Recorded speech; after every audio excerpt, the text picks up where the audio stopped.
That is part of the records. But the evidence leader chose not even to sensitize the committee about such. Thank you, Chair. Thank you. Mphahlane. Thank you, Chair. General Mphahlane, good afternoon. I don't think you are going to write your own exam paper. You're not going to do that. See, we have been through a very difficult morning, and the way you are approaching it is like we're being disrespected here. It's like there was some form of a caucus to disrespect us. We're not going to accept that. Not after what happened. The evidence leader is going to probe what we are probing. And we're going to ask questions that we think are relevant to our own terms of reference. And that's it. If he wants any special platform where he will address you on any issue he feels it was not properly canvassed by us, we'll do that. He will ask you, the chair, to do that. But to be told that you can't ask this, you can't ask that, and you're politely trying to say, you can't say the things you're saying. He goes back there and say, this is what I want to address, this is what I want to, and then putting the evidence leader on a back foot. This is what he said before. And we wasted 5 hours when I was here. What is that? What kind of attitude is that? Let's start on a proper footing, Chair. We are going to ask questions. What it is relevant to him might not be relevant to me. And he can't tell me which question to ask. He can't tell the evidence leader which question to ask. So he's not going to write his own examination. We are here to probe what we think is relevant, and the witness before us, if there is any matter they're dissatisfied about, they always ask your indulgence as a chairperson and say, Chair, can I please have an indulgence? I want to speak to 1, 2, 3, 4. But that we are going to be addressed like this before we even start. No, Chair, we must be protected, especially by you. We're not going to be subjected to exactly what we've been subjected to before. Honorable Ngola. Thank you very much. Chair, I think, unfortunately, we'll have to disagree with General Mphahlane on the approach that which he wants us to take in respect of probing. And Honorable Malema is correct that anything that is relevant to the terms of reference is what we'll be probing. He further speaks about issues relevant to forensics. You'll recall, Chair, that we would have, as part of the public participation, received testimonies from various people and various members of the society. And a lot of damaging allegations that were leveled against top-ranking officials of SAPS, including General Mphahlane. If you still remember, Chair, that there were issues that were raised with us in full view of the public, that at SAPS there's been a consistent loss of rhino horns and narcotics, which happens during the time of General Mphahlane, and the allegers were also insinuating that he may have been involved in those things. So if General Mphahlane wants to gag us from asking such kind of things, then it means there is no reason for us to be here with him.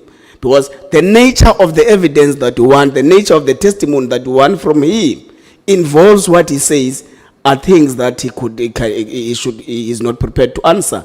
He himself appeared before this ad hoc committee and refused to answer some of the questions under the disguise that the matter is at the Labour Appeals Court. And the Labour Appeals Court has pronounced itself in respect of that. So we still have unanswered questions that were not even answered in the first round where we met General Mphahlane, because he would have set some of the issues up before the Labour Appeal Court. And the Labour Appeal Court pronounced itself. Now still we're being gagged from asking about those things. Chair, we do not agree with General Mphahlane, and we won't adhere to his request. Thank you very much. SC, is there any comment you want to make? Yeah. Sorry, Chair. The last time General Mphahlane appeared, he spoke at length. In fact, there was one session, if I were a cricketer, I would have said I didn't even touch one ball. He just came all the time.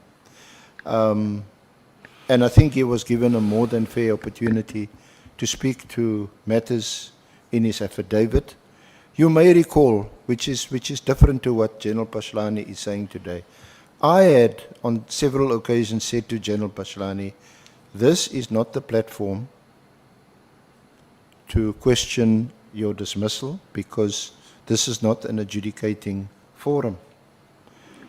Because he's contesting it. And I actually said, can we move forward on the basis that you've been dismissed, but you challenge your dismissal and leave it there, the matter is now before the Labour Appeal Court. He nevertheless chose to expand on it at length. I thought I was trying to also help by today saying I'm going to ask 5 questions in 5 discrete categories.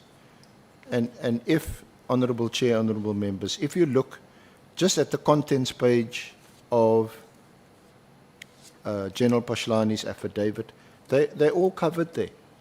Put here by him, not by us. Because this is the one affidavit which we as evidence leaders did not draft. We had exchanged views. I get on very well with his counsel. We had exchanged views, especially over the holiday period, and General Mphahlane was insistent that he wants his affidavit placed before the committee, and we left it there, but on the basis that it doesn't preclude us from asking questions either related to what's in his affidavit or other questions that may arise from the testimony of other witnesses, which has become standard practice. Okay. So the sooner perhaps I can proceed, the sooner I can, from our side, be done and the committee can ask him Let questions. me hear him out. General Mphahlane, do you have anything to say before? I want us to proceed on a common understanding. Chair, may I request that we proceed? In what I said, there was never disrespect. And in actual fact, I listened to what the Honorable Ngola said. Precisely what he's saying, that's what I said. It's one of the issues that I want to respond to. I've never said I don't want to respond to the issues that were raised by the members here. And it is those issues that are contained in my supplementary affidavit, which is not even detailed, it is just documents. So let's proceed. Those that, maybe I must find a better way. Those that I will unanswer, I will say so.